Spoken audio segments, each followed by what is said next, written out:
دینی علم حاصل کرنا، رسول اللہ صلی اللہ علیہ وسلم نے فرمایا دینی علم حاصل کرنا ہر مسلمان پر فرض ہے۔ رخصت کے وقت مصافحہ کرنا، رسول اللہ صلی اللہ علیہ وسلم جب کسی کو رخصت فرماتے اس کا ہاتھ اپنے ہاتھ میں لیتے اور اس وقت تک اس کا ہاتھ نہ چھوڑتے جب تک کہ وہ آپ صلی اللہ علیہ وسلم کے ہاتھ کو خود نہ چھوڑ دے۔ بیوہ اور مسکین کی مدد کرنے پر ثواب، رسول اللہ صلی اللہ علیہ وسلم نے فرمایا بیوہ اور مسکینوں کی ضرورت پوری کرنے والا اللہ کے راستے کے مجاہد کی طرح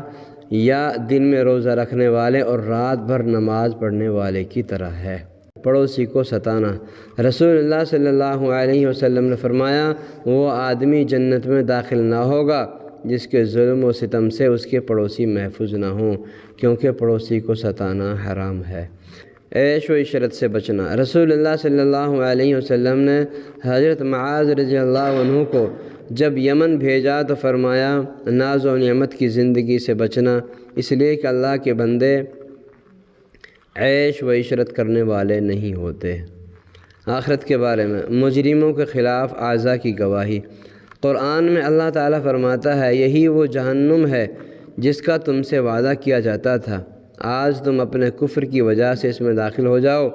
آج ہم ان کے منہ پر مہر لگا دیں گے۔ جو سورہ فاتحہ سے علاج، حضرت خالجہ کہ وہ ایک قوم کے پاس سے گزرے، اس قوم کے لوگ ان کے پاس ایک مجنون شخص کو پکڑ کر لائے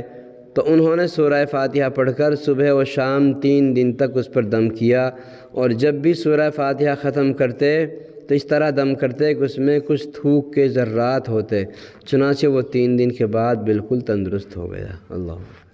قرآن کی نصیحت، قرآن میں اللہ تعالیٰ فرماتا ہے جب تم لوگوں کے درمیان فیصلہ کرنے لگو تو عدل اور انصاف کے ساتھ فیصلہ کیا کرو، بے شک اللہ تعالیٰ جس بات کی تم کو نصیحت کرتا ہے یقین جانو بہت ہی اچھی ہے۔